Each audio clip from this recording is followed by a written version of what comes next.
So మరి శివాజీ గారు మీ విజయంలో ఒక కీలక పాత్ర అంటే మీరు మీరు కూడా ఒప్పుకుంటారు యాక్చువల్‌గా. ఆయన డెడికేట్ చేస్తా 100% ఒప్పుకుంటారు. 100% అది. బట్ కాతే ఆయన మీద అసలు ఫస్ట్ నమ్మకం అంటే ఒక మనిషి మీకు తెలీదు. అప్పటివరకు శివాజీ గారు ఏంటో ఏంటి తెలీదు కదా! అన్న కుల్ల కుల్ల చెప్తాను. క్వెషన్ అడగక ముందుకే నేను ఆన్సర్ చెప్తా. ఆ! ఇప్పుడు నేను ఇంటికాడ టీవీలో చూసినప్పటి నుంచి అంటే అన్న హీరో. హ్మ్. నేను హీరోని మేము టీవీలో చూసుడే నా గొప్పదనం అంటే నాకెక్కువ. నా ప్లేస్ లో నాకెక్కువ. నేను డైరెక్ట్ టీవీలో చూసి అంత దూరం పోయి అన్నొచ్చి నాకు మాట్లాడితే నేనే పరిచయం అయినా అన్న అంటే అనిపిస్తుంది అన్న. ఆడికి పోయినాక అందరు ఒకటే అది తెలుసు. కానీ లోపల ఎట్లుంటది అన్న మాటలు ఏంటంటే ప్రతి ఒక్కరు బాగుపడాలి.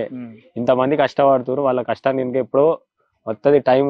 ఆ టైంకి వస్తుంది, నీకు వచ్చింది బిడ్డ అని నాకు చెప్తున్నా కదా అన్న. మొత్తం అన్నయ్య. ఎప్పుడు నమ్మకం కలిగింది ఫస్ట్ టైం అంటున్నా అంటే ఇప్పుడు 20 మందిలో మనం శివాజీ గారిని నమ్మాలని లేదు. ఆయన మీకు ప్రతిసారి ఆయన పోగానే నమ్మేశారు ఇంక అంతే. నమ్ముడని కాదన్న, తెలిసే ఉంటది ఇక నమ్ముడు అది ఇది అను. ఒక అన్నొచ్చి నాతో మాట్లాడిండు, నాకు ఆ సపోర్ట్ ఆ మాటలలో తెలిసిపోతుంది అన్న మనతో ఎట్లా అని అట్లా. బట్ అంటే మీరు ఏడ్చిన ప్రతిసారి తిట్టేవాళ్ళు కదా శివాజీ గారు, అరే ఏడవకరా నాయన నువ్వు ఎక్కడ ఇలా అని తిడతా ఉండేవాళ్ళు కదా, మరి మీకు ఏమనిపించేది? చెప్తా కదా ఇప్పుడు నాకు ఒక అన్న ఉంటే ఎట్లా ఉంటాడు అని నేను అనుకున్నా. నాకు అన్న లేడు, శివాజీ అన్ననే అనుకున్నా. అన్న మాటలు నాకు ధైర్యం ఇచ్చి మంచిగా అనిపించింది అట్లా. ఓకే. ఇప్పుడు అంటే అప్పుడు ఆ టైంలో మీకు అమర్దీప్కి కొద్దిగా నేను నడిచినాయి కదా, తర్వాత బయటకు వచ్చిన తర్వాత మొత్తం మీ ఇద్దరి మధ్య ఉన్న నేను ఒక్కటే ఆటను ఆట వరకే చూసిన. ఏమున్నా నాకు ఎవరి మీద ఏం పగాలు ఉండే, ఎవరి మీద ఏం శత్రుత్వం ఉన్నాయి, ఎవరి మీద ఏముండదు, అందరి మీద ప్రేమనే ఉంటది. ఏదైనా గేమ్ వరకే. ఇప్పుడు బిగ్ బాస్ అయిపోయింది, అన్ని ఏమున్నా నాకు అన్నీ పెట్టేసినా అయిపోయింది, వచ్చేసినాం అందరం ఒకటే. నాకు ఎవరి మీద ఏముండదు అన్న. మళ్ళీ తర్వాత కలిసినప్పుడు మాట్లాడుకున్నారా? మాట్లాడిస్తా, నేను ఎవరితోనైనా మాట్లాడతానా, అందరితో మాట్లాడతాను. నేను అడిగింది మొన్న తర్వాత మళ్ళీ ఒక ఈవెంట్ జరిగింది కదా, ఆ ఈవెంట్ కి వెళ్ళారు కదా, అక్కడ మాట్లాడుకున్నారా? మళ్ళీ లాస్ట్ కు మాట్లాడుకున్నారు యాక్చువల్గా. అయితే ప్రతికని ఇప్పుడు కనీసం ఒక ఫ్రెండ్ గానే యాక్సెప్ట్ చేసినట్టేనా, లేకపోతే ఇంకా అక్కేనా మీకు? అన్న మీరే చెప్పాలన్నా. నేను చెప్పడం కాదు,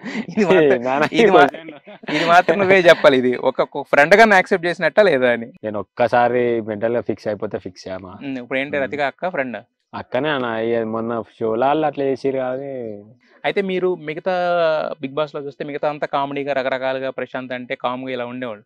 ఒక్క నామినేషన్స్ లో మాత్రం ఒక అపరిచితుడు అవార్డు కూడా ఇచ్చారు మీకు యాక్చువల్ గా. అన్న అది ఉంటది. ఇప్పుడు నువ్వు ఇప్పుడు మనం మంచిగా ఉండి తర్వాత నీ తప్పు లేనప్పుడు తప్పు అంటే కాదు అని బలంగా ఎవరైనా ఉంటది. ఇప్పుడు నా సైడ్ నుంచి ఇది ఉంటే ఓకే, ఇట్లా ఉండదు. నువ్వు తప్పు అన్నప్పుడు నేను తప్పు లేదన్నావు, తప్పు అన్నప్పుడు అది ఉంటది కదా అన్న. అంటే ఒక సోమవారం మాత్రమే ఉండేది, మిగతా రోజులన్నింటిలో ఒకవేళ తప్పు అని ఎవరన్నా అన్నా కూడా తలదించుకుని వెళ్ళిపోవడం ఇలా ఉండేది. బట్ నామినేషన్స్ లో మాత్రం ఒక కొత్త ప్రశాంత్ లేని తప్పును సృష్టిస్తే ఎవరికైనా ఉంటది అన్న, అది కామన్ కదా. ఇప్పుడు లేని తప్పు నువ్వు ఇది చేసినావు అంటే అది కాదు అని నా వాదన నాది, వాళ్ళ అభిప్రాయం వాళ్ళది.